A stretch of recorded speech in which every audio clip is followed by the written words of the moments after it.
chers frères et sœurs patriotes, étudiants de l'UCAD, permettez-moi de vous témoigner de l'immense honneur que j'ai aujourd'hui d'être invité à cette importante manifestation qui, je pense, je ne vais pas continuer sans quand même saluer Maître Tal qui a ouvert avec brio un point essentiel du projet 2050 sur les réformes institutionnelles, notamment celle de la justice. Maître Tal, merci pour cette brillante intervention.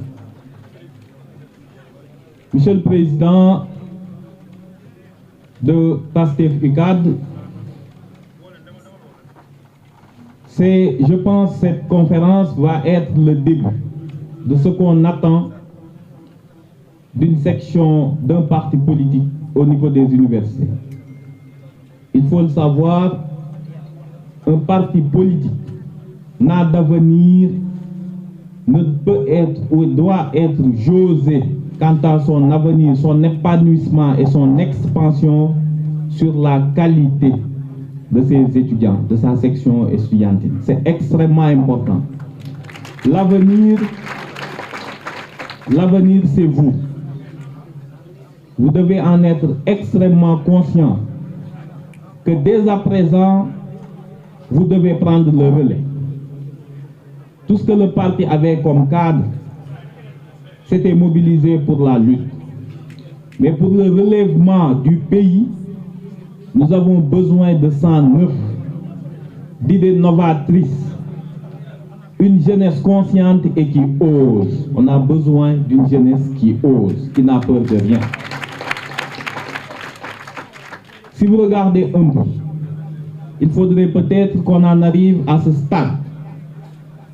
Vous allez en France, on a l'habitude, nous, la chance d'y être et d'avoir été invité par une section d'un parti politique. Dans chaque université, quasiment chaque parti politique a son siège, sa permanence là-bas. Donc ce n'est pas incompatible, parce que l'université doit être quand même le creuset des idéologies, de l'engagement politique. Et une formation accrue est faite, il y a des jumelages, il y a des conférences de très haut niveau.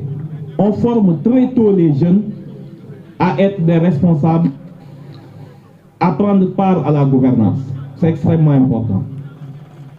C'est pour ça que j'espère que vraiment ce que vous avez inauguré aujourd'hui va faire tache d'huile dans toutes les universités et que PASTEF puisse affirmer ses racines, puisse s'ancrer dans les lieux de savoir par excellence que sont les universités et les instituts de formation. Il est vrai que on a eu une journée assez compliquée.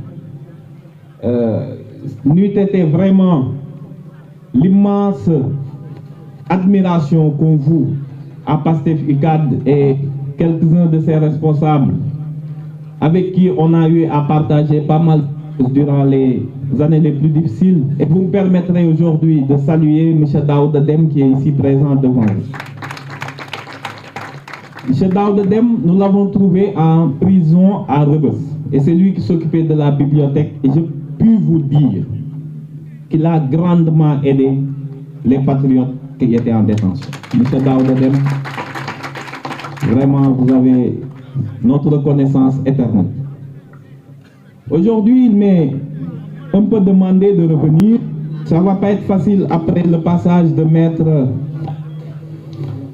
sur les leviers, sur les politiques publiques de gouvernance. Quel levier pour atteindre la vision 2050? Pourquoi on a besoin de l'université?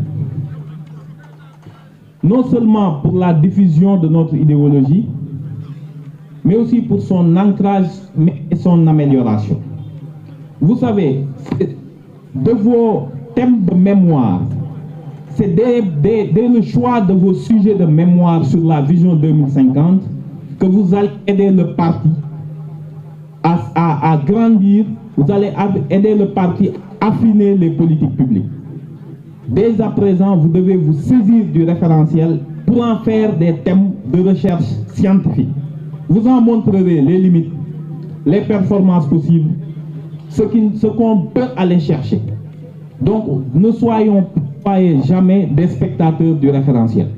Ici, c'est l'université, c'est la pensée critique. Donc, vous pouvez, à travers de vos mémoires, de vos sujets de thèse, etc., sur la nouvelle gouvernance, que ce soit dans les mines, que ce soit dans les secteurs de la pêche, le retour de l'agriculture, tout cela, la performance dans l'administration, nous montrer que vous êtes en avance. C'est seulement dès lors que le parti politique qui réussira à avoir les sections estudiantines les plus dynamiques a le plus de chances de rester après 2050. Ça, il faut en être sûr, il faut en être conscient. Vous savez, le parti PASTEF a bâti, contrairement aux autres partis, a choisi un créneau qui lui est particulier, qui fait son ADN, et c'est pour cela que dans le landerneau politique, toujours, on sait quel est le discours de PASTEF entre 10 000. La voix de PASTEF porte parce qu'elle est différente. Elle est différente parce qu'elle ne s'est pas alignée sur les idéologies traditionnelles que l'on connaît. Au-delà du pragmatisme affirmé, le parti PASTEF a exhumé une vieille doléance des pères fondateurs que tout le monde commençait à trouver vétuste et rétrograde, le patriotisme et la souveraineté. C'est de cela qu'il s'agit.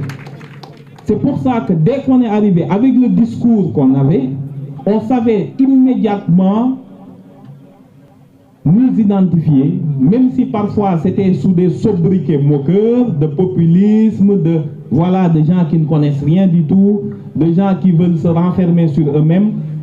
Mais nous avons décidé, et ça c'est vraiment à l'honneur du président Ousmane Sonko, d'avoir resté sur ce créneau qui nous a permis, au-delà de tous les partis politiques traditionnels qu'on a trouvés et de ce foisonnement de partis politiques, avoir une singularité, une particularité qui a fait que ce discours a pu conquérir les cœurs des Sénégalais dans un laps de temps d'une dizaine d'années.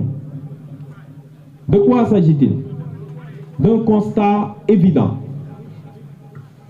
qu'au-delà des turpitudes de tel et tel homme politique, c'est notre modèle économique choisi qui ne permet pas le développement. Et c'est à partir de ce constat réel qu'avec même des dirigeants les plus probes, ceux qui sont là pour sauvegarder les deniers publics, avec le modèle économique de développement qu'on avait choisi, cette voie-là, c'était une voie qui ne nous permettrait pas d'avoir notre développement économique. Donc on s'est inscrit sur le patriotisme et son corollaire, la souveraineté. Quand ils ont fait, après la fin de la guerre froide, la fin de l'histoire qui devait être le symbole du triomphalisme de l'impérialisme américain et des idéologies ultralibérales, le monde s'est, s'inscrit sur une dynamique d'un horizon indépassable qui était le libéralisme économique. On a vu les résultats, notamment nous, pays africains, où on nous a imposé tellement de dictats qu'on ne devait, dans ce vaste monde, que servir à être des consommateurs éternels. Le parti PASTEF a choisi de revenir sur les fondamentaux d'un État. C'est pour ça que les résultats ne seront pas visibles immédiatement, mais dans un temps long, un temps brodélien. De quoi s'agit-il? Les Américains, comme les Européens, comme les autres, nous ont vendu le libéralisme, tout doit être ouvert. Mais vous allez aux États-Unis, ils sont les plus refermés sur leur économie. On n'y rentre pas comme on veut. Ils ont lancé par exemple le Small Business Act, qui permet pour tous les marchés publics de moins de 100 000 $, vous ne pouvez pas les donner à une entreprise étrangère. Ce n'est pas possible. C'est comme ça qu'ils ont verrouillé la commande publique au niveau local. Et ils en ont d'autres. Aucun fonctionnaire américain ne peut voyager sans American Airlines.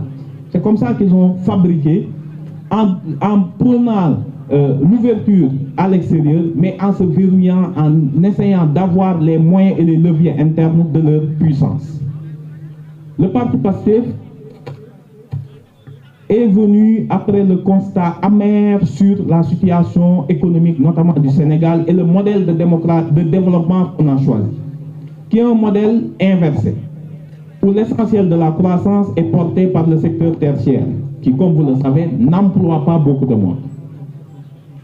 Vous voyez tellement de banques au Sénégal que vous vous disiez, mais d'où est-ce que cette croissance? Pourquoi il y a autant de banques et autant de pauvreté en même temps? Cette question, je pense, vous voyez, ça vous permet de comprendre qu'il y a une économie extrêmement extravertie. Le régime précédent a fait un choix. Son choix, c'est d'être l'acteur principal de la croissance. À travers la dette, on s'endette, on lance des projets d'infrastructure qu'on confie à des sociétés étrangères qui vont les exécuter et exporter les dividendes. Mais durant ce laps de temps, bien sûr, on parlera de croissance. Mais votre économie n'y gagne absolument rien autre qu'un endettement perpétuel. Et on a délaissé les secteurs essentiels qui occupent l'essentiel de la population sénégalaise. Ça veut dire le secteur tertiaire, le secteur primaire et le secteur secondaire. Zéro industrie au Sénégal. Nous, on a vécu l'époque des ajustements où ils ont déstructuré tout le tissu industriel du Sénégal. Ils ont déstructuré l'école, ils ont déstructuré la santé, les services publics, mais surtout le tissu industriel du Sénégal. Quels sont les leviers prônés par le gouvernement, le régime Pastef? C'est d'inverser complètement la pyramide et de revenir à l'orthodoxie traditionnelle, c'est-à-dire les bases de développement économique. À partir du concept de souveraineté, que ce soit dans le domaine agricole, dans le domaine industriel, dans le domaine des mines, le pilier, le fil conducteur de toute notre politique, le fil conducteur de tous nos leviers, c'est la souveraineté et le patriotisme. La souveraineté et le patriotisme. Comment ça se décline? De constater qu'un pays ne peut être souverain tant qu'il n'est pas autonome pour son alimentation. Vous ne pouvez pas être souverain, vous pouvez incanter, vous bosser, vous prévaloir de toutes les notions de patriotisme. Si vous ne maîtrisez pas ce volet, et le Covid nous l'a montré, vous ne pouvez jamais être patriote, vous ne pouvez jamais être souverain. Donc l'un des leviers, c'est revenir au secteur traditionnel du développement et de la croissance, à savoir l'agriculture. L'agriculture, qui a été longtemps délaissée, le projet veut en faire le moteur de notre économie. Vous savez, on ne le sait pas assez, mais ceux qui nourrissent le Sénégal n'occupent que des petites superficies agricoles en réalité. Au-delà de la période que l'on connaît, ceux qui nous vendent des légumes qu'on voit tous foisonner comme ça dans nos marchés occupent de petites superficies agricoles. Moi, j'ai été à Thiès dans une exploitation où chacun avait 400 mètres carrés. 400 mètres carrés.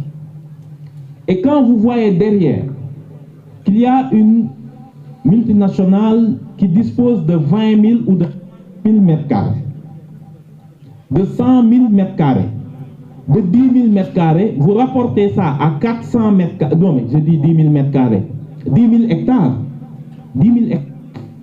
Si vous rapportez 10 000 hectares à 400 mètres carrés, ça vous permet de voir comment on peut baisser immédiatement le chômage lorsqu'on récupère ces terres et qu'on les distribue. Même pas, lorsque quelqu'un a 26 000 mètres carrés, 26 000 hectares, vous donnez 1 hectare à un Sénégalais, c'est 26 000 emplois que vous créez, immédiatement.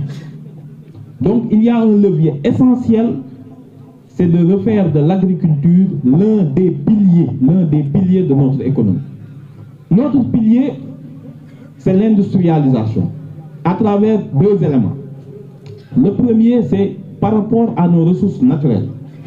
Faire en sorte que tout ce qui peut être transformé ici ne soit plus exporté. Ça, c'est des lapalissades. C'est ce qu'on appelle des lapalissades, mais vous ne les voyez pas sur le terrain. Lorsqu'on vous dit qu'on a du phosphate, mais qu'on importe de l'engrais, ça veut dire quelque part qu'il y a un problème. Donc le but, c'est de faire en sorte que tout ce qu'on peut transformer ici ne soit plus exporté de manière brute. ça nous permet d'avoir un levier sûr et certain sur nos produits, que ce soit agricoles ou sur nos produits industriels. Au plan de pêche, vous avez vu l'une des premières mesures prises par le régime, ça a été de mettre fin aux accords de pêche. On nous avait annoncé l'apocalypse, que le Sénégal allait en pâtir.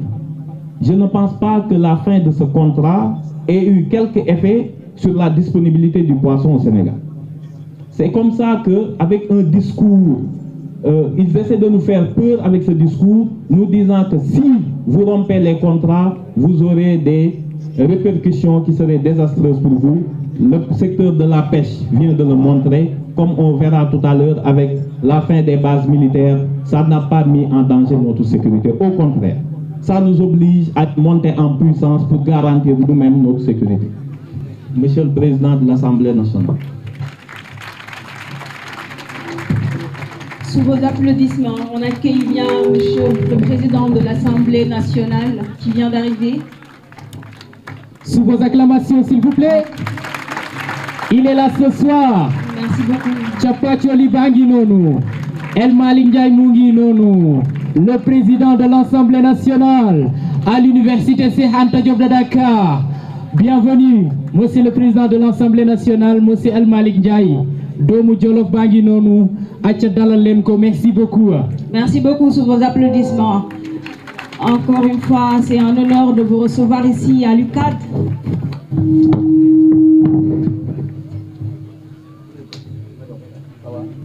Bienvenue à la délégation du président de l'Assemblée nationale. Merci beaucoup.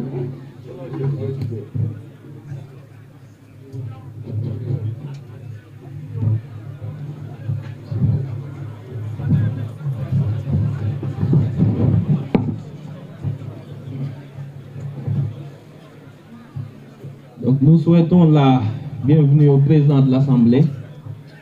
Et cela, sa présence et la présence des autorités, notamment le ministre Yankoba Diémé et les directeurs généraux et les honorables députés et prestigieux invités que vous avez, montrent que le parti PASTEF, en tout cas les instances du parti, ont compris l'importance des sections estudiantines dans la matérialisation du projet. Merci beaucoup, Monsieur le Président. Au-delà donc de retour à l'orthodoxie, en mettant en exergue l'agriculture, l'industrie comme pilier du développement, il y a aussi le patriotisme économique. Ça veut dire, au lieu du régime précédent où c'est l'État qui portait la croissance, le régime entend une montée en puissance du secteur privé. Faire du secteur privé le levier de notre croissance, créer des champions qui peuvent concurrencer dans tous les secteurs. Dans tous les secteurs, les multinationales qui viennent ici se faire des plus-values qu'ils ne peuvent faire ailleurs dans le monde.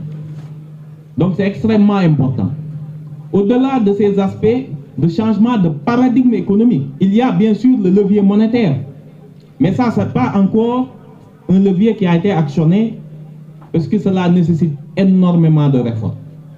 Mais vous savez très bien, si le gouvernement entend, et c'est peut-être l'autre pilier, mettre l'accent sur l'assainissement de nos finances publiques, c'est en grande partie pour préparer toutes les hypothèses sur le levier monétaire. Est-ce qu'on aura notre propre monnaie ou est-ce qu'on va rester dans cette configuration que l'on connaît? Mais il ne s'agit pas, et c'est ça la grande responsabilité de ce gouvernement, de déclamation populaire, populiste.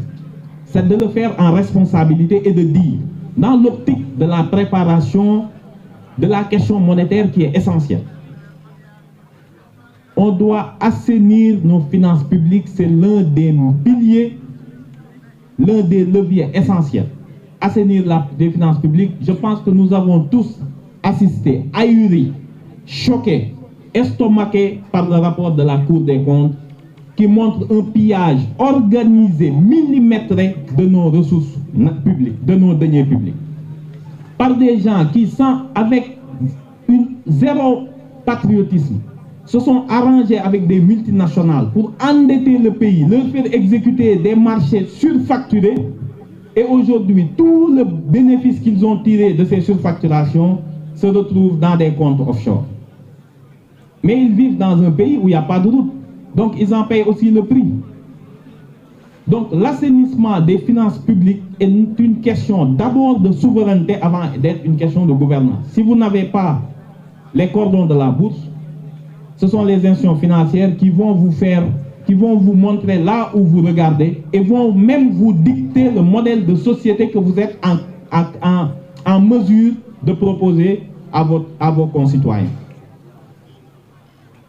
L'assainissement, la maîtrise de la dette, des dépenses publiques de façon globale, une réforme globale de toutes les dépenses, une revue de tous les contrats, les DG peuvent vous le dire. Tout ce qui était en exécution a été stoppé.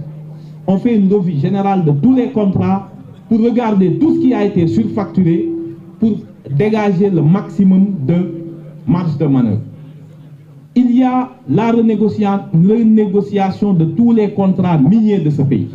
Il y a des milliards et des milliards qui sont comme ça volatilisés entre les mains de quelques rapaces. Ce sont vraiment des rapaces, ces gens-là, qui sont partagés les ressources de ce pays, encore une fois, avec des groupes étrangers qui viennent ici prendre nos ressources naturelles, les ramener chez eux, les transformer et nous les revendre au plus fort. Donc il y a cette volonté de renégocier tous les contrats, mais en tout cas, ce qu'on va donner par la suite, il y aura un partage qui sera très différent de ce qu'on a eu pour nos contrats pétroliers. Quand on entend ce que notre sous-sol, que le bon Dieu a bien voulu nous donner, ce qu'on attire et nous, ce qu'on en reçoit, parfois on se dit qu'on aurait souhaité qu'on ne découvrira jamais le pétrole au Sénégal. Parce que ça fait tellement mal de voir que pour 1000 sorties, vous n'en tirez que 20 ou 30. Donc il y a ce retour, ce souverainisme, cette volonté de redevenir le maître de nos ressources naturelles. Ça aussi, c'est un levier important de ce projet. Mais au-delà, il y a aussi une réforme générale de l'administration. Vous savez, la performance administrative. Si vous regardez le Sénégal, vous voulez ouvrir une entreprise, je pense que le DG de l'APEX pourrait vous le dire, c'est extrêmement compliqué, même si ça paraît très simple. On a une administration, le président l'a dit, le Premier ministre l'a dit, qui n'est pas performante. Ce n'est pas de la faute des agents, mais c'est de la faute de l'organisation et de la mentalité sous-jacente à l'administration sénégalaise. Donc la performance de l'administration, vous voyez, quelque chose a été fait récemment, les gens n'ont peut-être pas saisi, dans le cadre de la digitalisation, le Premier ministre a décidé de la gratuité des actes d'état civil. Ça ne paraît rien du tout, mais c'est une preuve de là où est notre développement. On n'a pas digitalisé un système digitalisé d'état civil. On n'a pas cela dans les services publics. Pour n'importe quel acte, vous perdez beaucoup de temps. Vous allez à l'hôpital, le dossier médical n'est pas encore digitalisé. Ça montre qu'il y a, le constat est amer bien sûr, qu'on est un pays très en retard et qu'on ne capte pas les dividendes des technologies, mais en même temps ça montre l'immense chantier. Si nous réussissons avec ce mandat de digitaliser totalement l'administration, je pense qu'on aura une administration extrêmement performante et prête à accompagner le projet.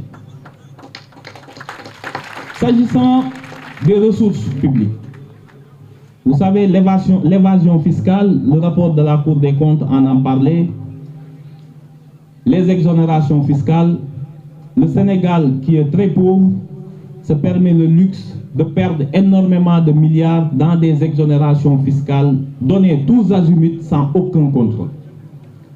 Il y a quelque chose qui est annoncé qui est extrêmement important. C'est l'interopérabilité entre la douane, les impôts et le trésor. Vous savez, si on ferme le robinet de l'évasion fiscale, si la douane sait, si les impôts savent qui a importé au Sénégal,